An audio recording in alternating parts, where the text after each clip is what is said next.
Let's talk about that other team in Cincinnati that's trying to make moves in the offseason to put them in position to make the postseason this upcoming year, of course. Let's talk about the Cincinnati Reds. I know we're going to talk about the offseason and all the moves there, but I think what has everyone's attention today is some of the comments that were made, of course, by Phil Castellini in a sit down with Charlie Clifford yesterday. And, it's the first time we've heard the front office really weigh in on the future and the possibility of extending Elly De La Cruz. I think it's the worst kept secret out there that this team is probably not going to be able to do it. Is that your point of view? I mean, should Reds fans really just cherish the last couple of years that we probably are going to have with him? Any scenario at all that you see Elly getting an extension in Cincinnati in the next couple of years? Hot take, most over-discussed topic in the city is the Elly De La Cruz extension. And no offense, this is a great topic, good show prep. Couple things on this. One, Boris doesn't do extensions. That's his thing. Two, and this is the thing I can't stress enough. Will Elly re-sign with the Reds? I don't know that anyone in baseball could tell me what the financial outlook of Major League Baseball is going to be in 2029. There's the potential for a work stoppage, and I believe that would be 2027. A lot could change. The players have things they're really digging in for. The league side is expressing a lot of frustration with how the Dodgers are spending. There is nobody in baseball that can tell you what the financial setup for Major League Baseball is going to be in 2029 and 2030. So, if there's a cap, well, that completely, and who knows if there will be, I have no idea, that completely changes the reality of an Elly De La Cruz extension. If there are max contracts, if there are different incentives that teams get if you let a guy go, or all kinds of stuff could change by then. Nobody, and I mean nobody, knows what that's going to look like in 2029 and 2030. Joe Burrow and Jamar Chase are going to be free agents in 2030 as well. So those are my Elly De La Cruz thoughts on that.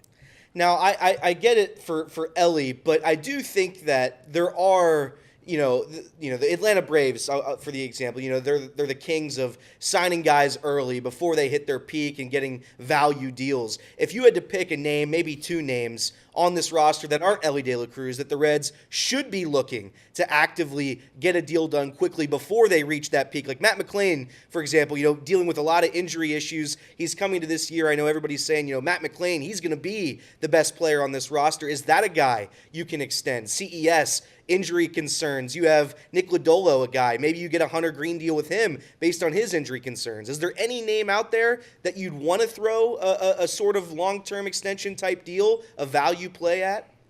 I got two. It's not just me. It's the people who I talk to around the game who I think really know ball, that informs my opinion, my reporting as well. Like, I think Spencer Steer is really good.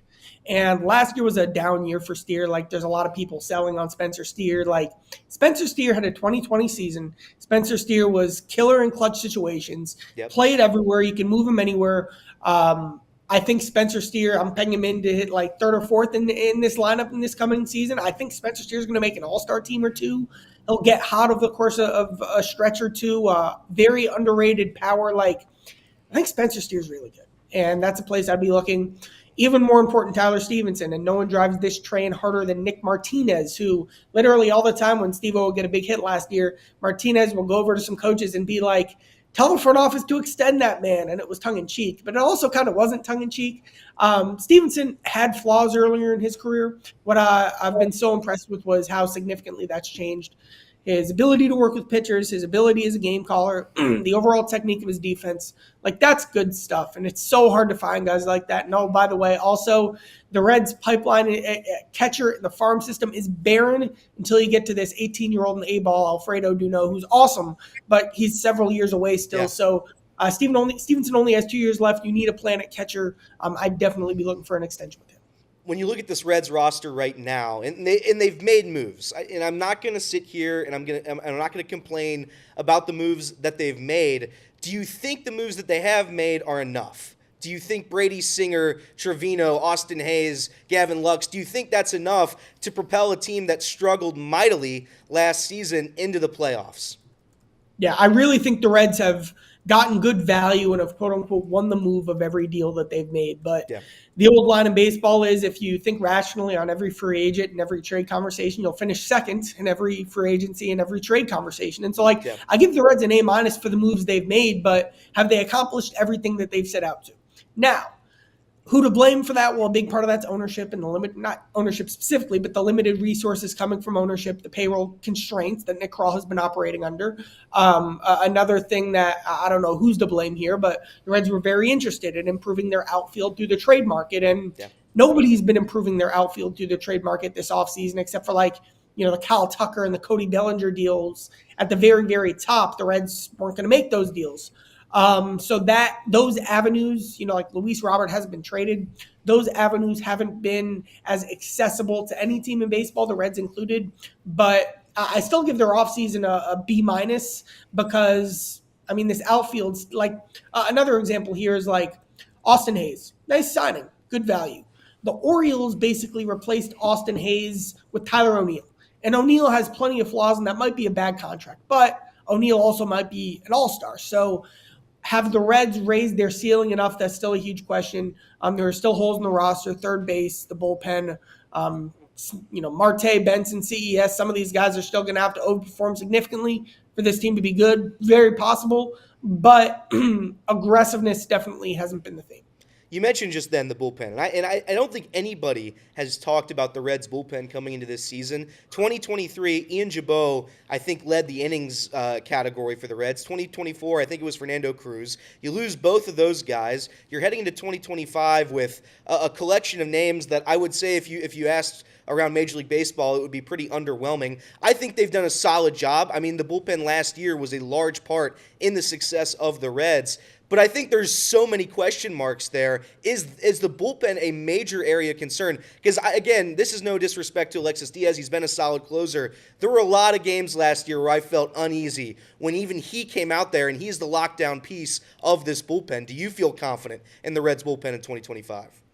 Right now, it's a strong no. And the important thing is that could and probably will change, they'll add a reliever or two, at least on a minor league basis. Or, what they'd also say if they were on this call right now is they have done a very good job of, finding Ian Gibaut. Ian Gibaut was a waiver claim. The 2023 Reds in particular did a fantastic job at getting the most out of unheralded bullpen pieces. And I do think this bullpen needs a lot of help. Diaz, it's been up and down, like you've mentioned. He's still a closer, but he's got to make some mechanical improvements. I'm the biggest Tony Santillan fan on the planet. Man, he was lights out last season. But injuries have been the story of his career, and he was healthy all of last year. But will that continue? Maul and Pagan, solid guys. Suter, a perfect eighth guy in the bullpen. But I don't even have talking points on Yasser Zuoletta and Casey Legumina and Luis Smith. I do, and Brian Shaw. But no teams don't go into the season with that as their plan. And if they do, you recognize that it's like going into a season with Irv Smith as your tight end and you're kind of crossing your fingers. Yeah. And that's where they're at now. Again, Maxwell in particular and Luis May too. Maxwell's probably closer. Keep an eye on Zach Maxwell. If Amarius Mims threw 100 miles an hour, that's Zach Maxwell. I'm a big fan of his, but is he ready? He's got to improve command. He's a prospect. So, you can talk yourself into some of the young guys. You can say, Alex Young hasn't been that bad. Shaw can get you innings, but this bullpen needs another piece or two. More pressure this season, Jeimer Candelario or CES? Who has the most pressure weighing on them to help the Reds in 2025? I think I'll answer it this way. The Reds need CES more. There's a reason he hit third on the opening day roster last year, which a lot of people forget. We talk about, right-handed hitting power outfielder. Okay, they didn't get it. Well, right-handed hitting power, start with Christian Encarnacion and Strand if you're just looking for raw tools, raw traits. We've all seen, specifically in spring training, it seems like he always has a million of these. That's there. And he hit third last season because they said, if Strand can be that guy, that changes the entire way this offense feels, and the lineup kind of is built around that power, along with Ellie and McLean, et cetera. If it's not there, they don't have a lot of other sources of right-handed hitting power. And CES, I think, will be competing for a spot, competing for a role. Not guaranteed he starts the year in the big leagues. He'll have to fight for a spot.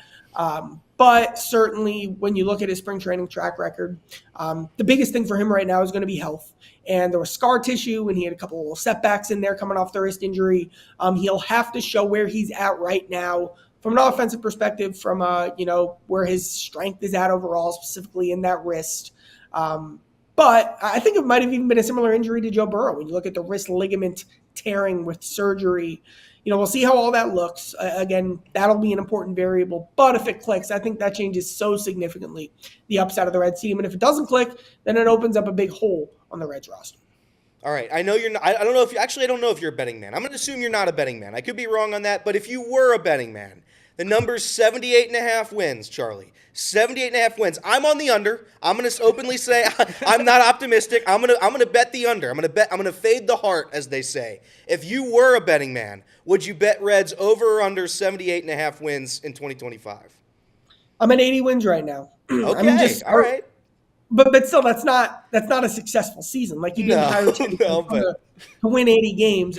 There's a path. The path is Ellie and McLean and Steer, and then I think kind of the story of the season in a lot of ways is going to be CES, Marte, Benson, kind of that next tier of young guys. Do any of these guys pop? Do any of these guys elevate the team in that way?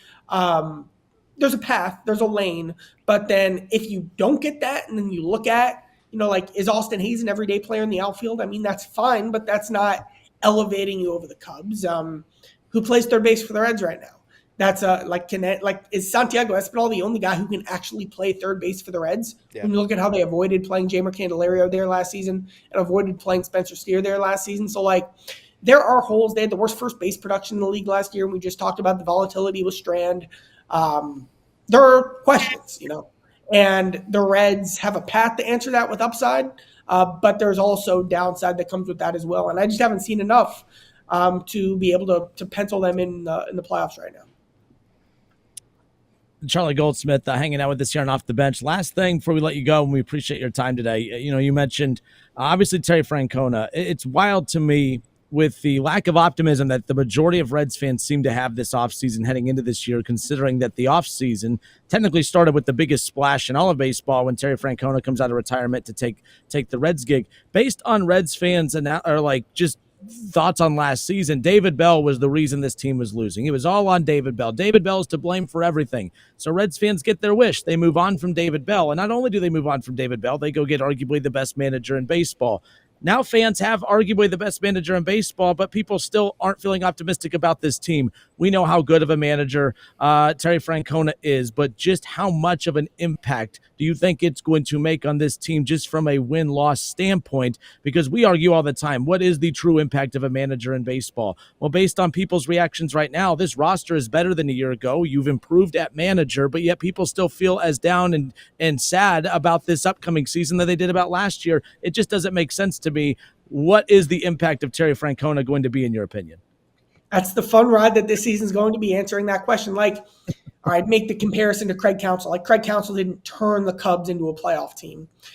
Terry, in this case in particular, I think you're seeing some tangible ways already where he's putting his spin on things, like what I'm hearing about their plan for base running this season and accountability and prioritizing defense more and back to base running, maybe how stylistically it could feel a little different.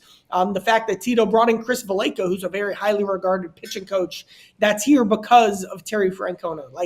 Mike Napoli will probably make an impact behind the scenes. He's he'll be an assistant coach. He's one of those guys that knows about everything, can really relate to specific players, was in the game recently, thinks the game at a high level. All these people and ideas that Tito brought together. Look at also the way that people just feel, back to the word we used with Al Golden, empowered playing for Francona because of the ways he specifically relates to players.